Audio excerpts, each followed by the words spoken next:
പുലർച്ചെ 3:15 സമയം. 3 മണിയുടെ ഷിഫ്റ്റ് കഴിഞ്ഞിട്ട് വരികയാണ്. വണ്ടിയിൽ നിന്ന് ഇറങ്ങിയത് തൊട്ടടുത്തുള്ള ഷെല്ലിൽ പോയിട്ടൊരു സ്നിക്കേഴ്സ് മേടിച്ചു. 3:45 ആയിട്ടുണ്ട്. നാളെ 10:30 ക്ലാസ് ഉള്ളതാണ്. അങ്ങനെ ക്ലാസ് കഴിഞ്ഞ് ഇതാണ് നമ്മുടെ യൂണിവേഴ്സിറ്റിയുടെ മെയിൻ ബിൽഡിംഗ് ആയിട്ടുള്ള ഓവൻ ബിൽഡിങ്. അവിടെ നിന്ന് നേരെ ലിഡിലിൽ പോയിട്ട് ഒരു പാക്കറ്റ് ക്യാഷിനായിട്ട് എടുത്തു.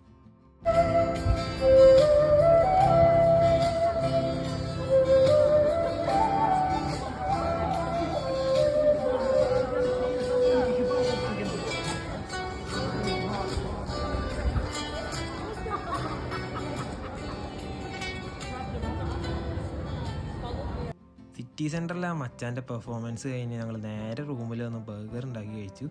ഇന്ന് രാത്രി ചിക്കൻ ബിരിയാണിയാണ് ഉണ്ടാക്കുന്നത്. അതാകുമ്പോൾ പെട്ടെന്ന് പരിപാടി തീരുമല്ലോ. അങ്ങനെ അതിൻ്റെ ഒരുക്കങ്ങളാണ് ഇപ്പോൾ നിങ്ങൾ കണ്ടുകൊണ്ടിരിക്കുന്നത്. അങ്ങനെ നമ്മളെ ചിക്കൻ ബിരിയാണി റെഡി ആയിട്ടുണ്ട്. ഇനി ഇത് കഴിച്ചിട്ട് കിടന്നുറങ്ങാം. മറ്റൊരു വീഡിയോ ആയിട്ട് പിന്നെ കാണാം.